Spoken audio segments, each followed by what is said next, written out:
नानी, पापा ने देखो मुझे क्या दिलाया है। शोभा के घर में दाखिल होते ही शीना चहकी। पापा घर आए थे? शोभा चौंक उठी। नहीं, स्कूल। देखो ये गुड़िया, इसका चॉकलेट ले लो तो रोने लगती है। शीना ने निकाल कर दिखाया। और ये फ्रॉक देखो। वह भागकर सोफे पर से फ्रॉक ले आई। देखो, लग रही हूँ ना बिल्कुल परी जैसी। तुमने क्यों ली? मना क्यों नहीं किया? शोभा नन्ही शीना के हाथ से फ्रॉक छीनते हुए चिल्लाई। किया था मना मैंने, शीना रुआसी हो बोली।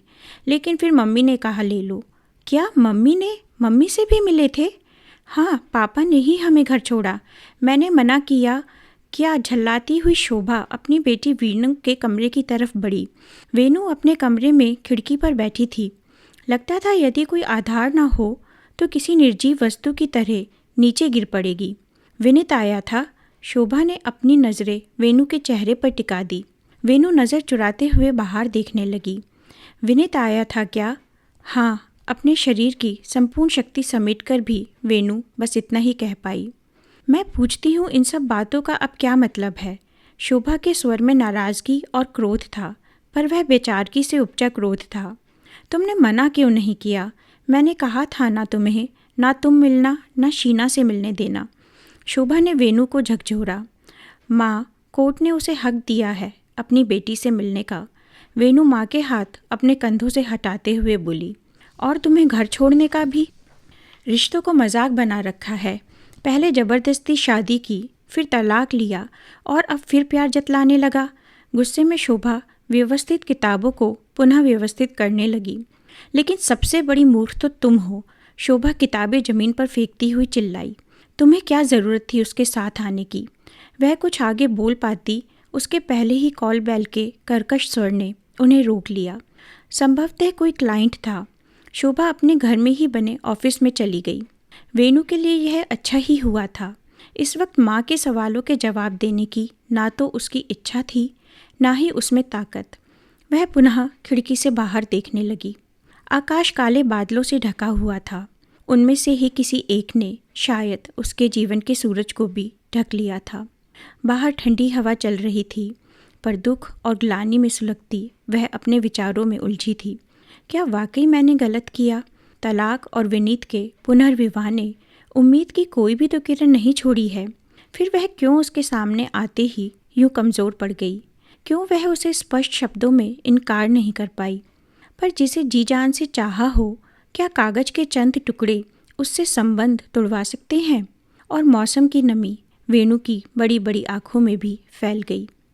स्कूल से घर तक का सफ़र भी कितना अजीब था। कभी जिसके साथ वह घंटों गुजार दिया करती थी, उसी का यूं बेगानों का सा साथ। मम्मी, पापा अच्छे हैं ना? शीना अपनी गुड़िया ले वेनू के पास आ खड़ी हुई। वेनू ने शीना को खींचकर गले से लगा लिया। उस नादान को क्या बताती कि केवल खिलौनों और कपड़ों से पापा अच्छे नहीं हुआ करते। आंसुओं का वेग प्रबल होने लगा तो शीना को वहीं छोड़ वह बाहर बालकनी में आ गई। जहाँ पर भी नज़र डाल रही थी, वहीं तक जिंदगी के सुखद रंगों की छाप थी। वह गुलमोहर का पेड़ दादाजी ने उसके जन्मदिन पर लगाया था। बाईं तरफ आमों के झुरमुट के नीचे कितनी ही बार गुड्डे गुड़िया का मंडप सजा है। स्वयं उसका भी तो। और सचमुच उसकी ज़िंदगी का सबसे अहम रिश्ता गुड्डे गुड़ियों के खेल की तरह ही अस्थायी निकला। वेनू ने उधर से नज़रें घुमा लीं। बीच में गुलाबों के फूलों के बीच कितनी ही शामें विनीत और उसके कह कहों से गूंज उठी थी। लेकिन अब उनकी याद भी वेनू को अपना मजाक बनाती प्रतीत हो रही थी। दिलो दिमाग इतना भारी हो गया था कि वेनू से अपना भार भी नहीं संभाला गया और वह निढाल सी आराम कुर्सी पर पड़ गई। कितने सुखद थे वे दिन। विनीत के दिखाए सपनों में खोई वह हर पल आकाश में ही उड़ती रहती। विनीत से शादी के लिए कहा तो माँ ने समझाने का प्रयास किया। विनीत और उनके घर के रहन सहन के अंतर का हवाला दिया। अंतर चाहते विवाह यूं ही स्वीकार कर लेंगी, ऐसी उम्मीद उसे थी भी नहीं। पर विनीत के अनुनय विनय के आगे माँ की भी एक न चली और उन्होंने अनुमति दे दी थी। विनीत के माता पिता से मिलने के बाद और उनका उत्साह देखकर माँ के अनुभव ने सोचा कि बेटी खुश रहेगी, परंतु हुआ कुछ और ही। विनीत के घर का वातावरण वेनू के घर की तरह खुला ना था। वकील माँ और आर्मी ऑफिसर की बेटी के लिए वहाँ सामंजस्य बिठाना मुश्किल तो था, परंतु क्या असंभव भी। अपने ही विचारों में उलझती जा रही थी वेणु। तो क्या वाकई माँ की सलाह मानकर उसने गलती की? क्या सचमुच उसने तलाक जैसा कदम बिना सोचे समझे उठा लिया? लेकिन वह कब तक अकेले संघर्ष करती? नित्य नए मतभेदों के बीच विनीत की भूमिका सदैव एक मूकदर्शक की रही। वेणु के भरसक प्रयत्नों के बाद भी उसे बड़े घर की बिगड़े मिजाज की लड़की ही करार दे दिया गया और विनीत के घर के अनुरूप बदलते बदलते वह इतनी बदल गई कि उसके दोस्तों और उसकी अपनी माँ शोभा को भी वह बेगानी सी प्रतीत होने लगी। ऐसे ही एक दिन जब वह शीना को स्कूल से लाते हुए बेहोश हो गिर पड़ी तो शोभा उसे कभी वापस न भेजने के लिए अपने घर ले आई। वेणु इंतज़ार ही करती रही कि शायद विनीत उसे वापस लेने आएगा, लेकिन शोभा ने साफ कह दिया था वह वेणु को विनीत के साथ तभी भेजेगी जब वह अलग घर ले। रिश्तों की कड़वाहट बढ़ती गई और वेणु की दवाइयों की खुराक भी। जिस मर्ज का इलाज विनीत का साथ और प्यार था वह कुछ रंग बिरंगी गोलियों से क्यों कर सही होता। वह तो आज भी विनीत से उतना ही प्यार करती है जितना 6 साल पहले, लेकिन विनीत का तलाक होते ही पुनः विवाह कर लेना क्या अलगाव का प्रतीक नहीं? अगर हाँ तो फिर वह क्यों अभी भी उसके ख्यालों में उलझी है? क्यों नहीं उसकी यादों की बेड़ियों को काटकर स्वतंत्र हो जाती? लेकिन वह करे तो क्या करे?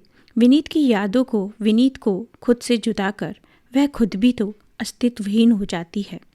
दिल की वेदना आँखों से बह चली और आंसुओं से भरी आँखों के सामने उभर आई धुंधली सी तस्वीर को पहचाना तो वह शीना थी। शीना, हाँ शीना। शीना भी तो उसके ही अस्तित्व का अंग है। माँ सदा कहती है, वह खुद भी समझती है कि विनीत के गम में कहीं वह शीना की खुशियाँ भी ना खो दे। नहीं, जीवन के एक युद्ध में हारने के बाद वह दूसरा भी नहीं हार सकती। उसे जीतना होगा, शीना के लिए, उसके उज्जवल भविष्य के लिए। जीवन निरुद्देश्य नहीं है। राह भले ही मुश्किल हो, सफ़र अकेले तय करना है, मगर एक मंजिल है उसके सामने। लेकिन उस मंजिल तक पहुंचने में वह खुद को नितांत असमर्थ क्यों पाती है? माँ क्यों नहीं समझ पाती कि वह उन जैसी नहीं है? वह नहीं जी सकती विनीत के बिना। हर पल, हर क्षण एक इंतज़ार सा रहता है कि वह आएगा। लगता है कि बस एक बुरा सपना है। अभी जागूंगी तो हमेशा की तरह खुद को विनीत के आगोश में ही सोता पाऊंगी। विनीत, वह एहसास, वह लम्हे, क्या सब उसने अकेले जिए? क्यों विनीत, क्यों? कुछ तो बोलते, कुछ तो कहते। क्या तुम भी अपने परिवार के समक्ष मुझ जैसे ही लाचार थे? प्रश्न अनेक हैं, लेकिन उत्तर देने वाला कोई नहीं। तेजी से फूट पड़ने को आतुर रुलाई को दोनों हाथों से दबा रोकने की कोशिश करती वेणु को सीने में एक तेज दर्द की अनुभूति हुई और उत्तर तलाशती उसकी नज़र कहीं दूर जाकर ठहर गई। तभी शीना दौड़ती हुई आई। मम्मी, मम्मी, गुड़िया की बैली निकल गई है, पहना दो ना। कोई जवाब न पा शीना ने वेणु का हाथ खींचा। मम्मी सुनो ना। हाथ छोड़ते ही निर्जीव हाथ नीचे लटक गया। नानी, शीना बदहवास सी अंदर भागी। शीना की आवाज़ सुन किसी अनजान अंदेशे के साथ शोभा क्लाइंट को छोड़ दौड़ी चली आई। लेकिन अब बचा ही क्या था? पिंजरे में बंद पंछी खुले आकाश में उन्मुक्त उड़ान भर चुका था। अभी भी वेदना और आंसुओं से भरी वेणु की आंखों को बंद करते हुए शोभा खुद भी रो पड़ी। डरी हुई शीना उन्हें पकड़कर खड़ी थी। एक कोने में पड़ी डॉल का चॉकलेट अलग पड़ा था, पर उस डॉल के रोने की आवाज़ शोभा और शीना की सिसकियों में डूब गई थी।